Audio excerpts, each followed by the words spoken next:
Hi everyone, just thought I'd throw out a quick video. This is going to be especially useful for anybody that is maybe new to lighting wood burning stoves and just wants a couple of tips on how to get it going consistently every time. I'm going to show you my method, what I use.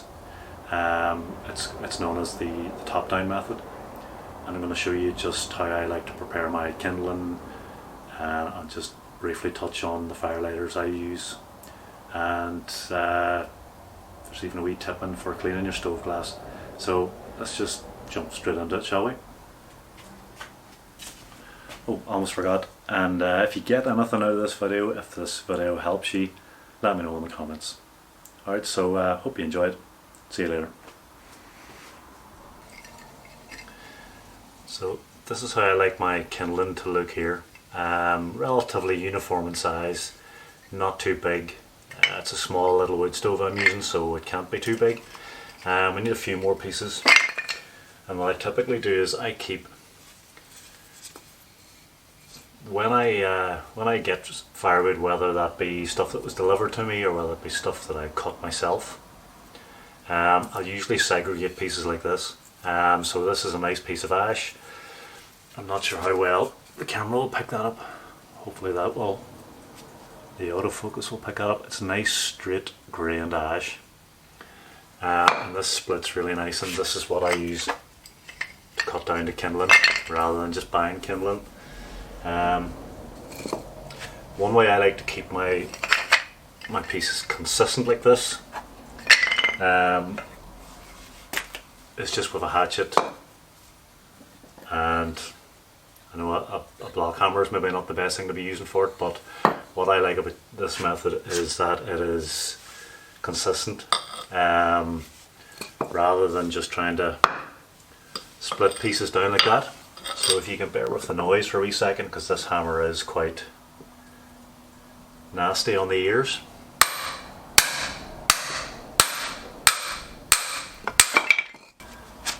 So I tend to cut pieces like this and then cut them down. So there's one piece.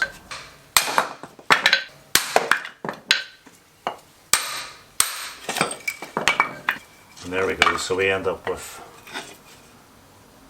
multiple pieces that look like this. There we go.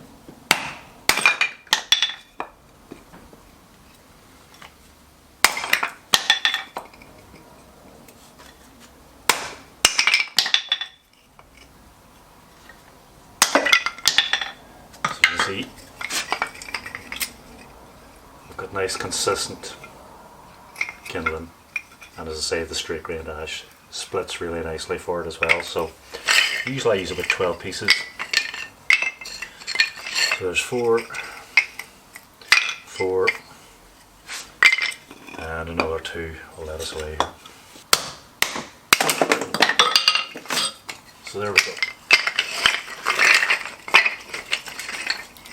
We've got everything we need. 12 nice pieces of kindling. Probably don't even need that much, it's a bit overkill, but that's what I tend to use. I'll set the rest back on the bucket, and we'll use it the next time.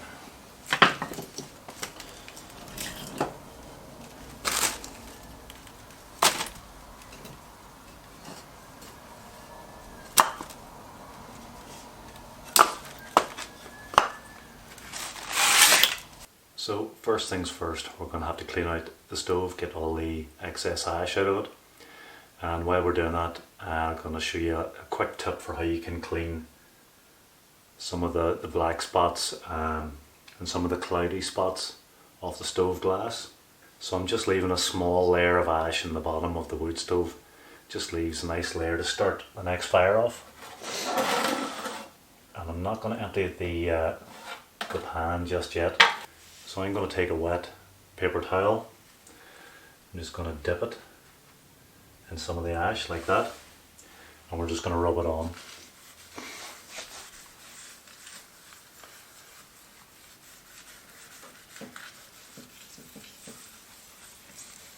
The ash acts like a natural abrasive,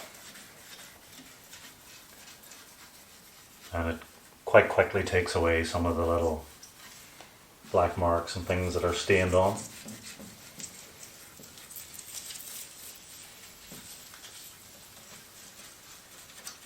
Doesn't have to be perfect.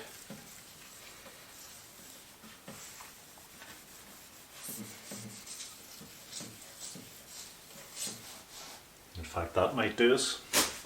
Got a couple of other damp paper towels I'm just going to use to wipe away the excess.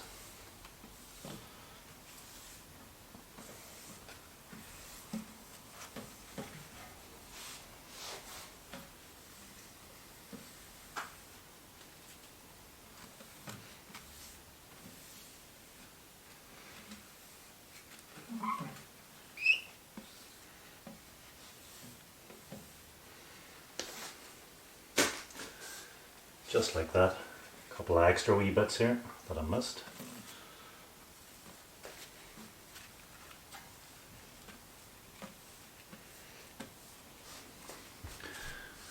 Now it's not as clean as your living room windows, but you'll notice the difference when your fire's lit and you're looking at it, the nice warm flames. Let's get this ash pan out of here anyway.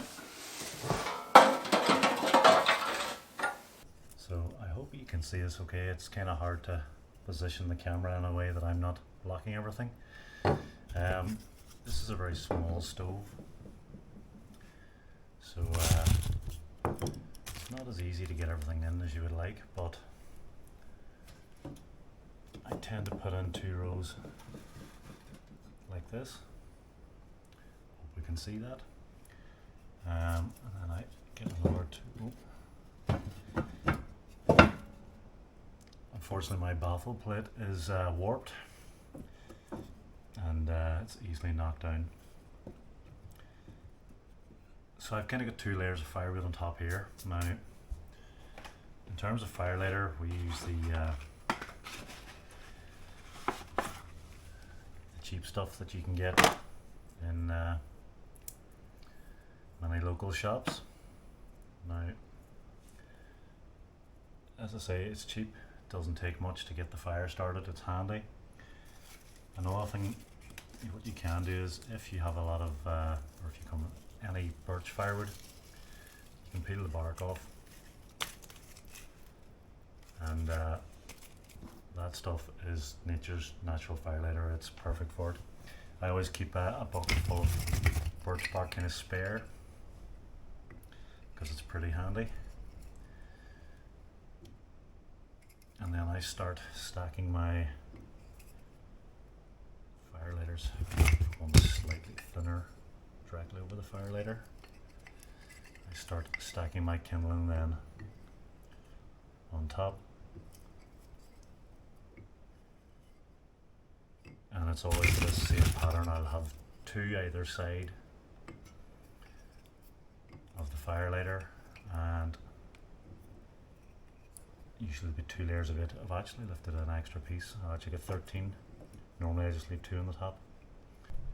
In closer, so we have 2 layers down the bottom, 2 logs rather down the bottom, 2 in the middle, and we have our fire lighter in the middle, and then we've got our kindling on top. This is obviously known as the top-down method, and I'm not saying it's the best method, it's just the one that I tend to use. The benefit of this is once you light it, you can leave it for a decent length of time anyway, while it burns down. Typically with our stove, that'll give you about an hour and a half after lighting it that you need to come back and refuel it, so you're not lighting a bit of kindling and having to hang around and come back in 10 minutes to put more wood on top of it. That to me is the benefit for it.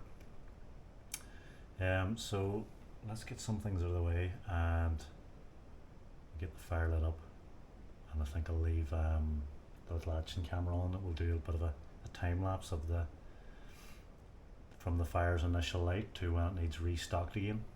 Right, so let's get this stove lit. For anybody interested, this is a multi-fuel stove, not just a wood stove. I tend to leave the trickle vent open on the top, closed on the bottom, and then when starting I tend to open a window just to let a decent bit of draft in.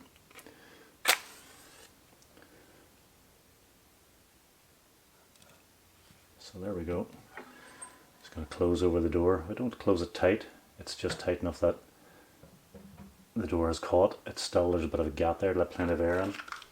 And as I say, I'm going to open the window here now.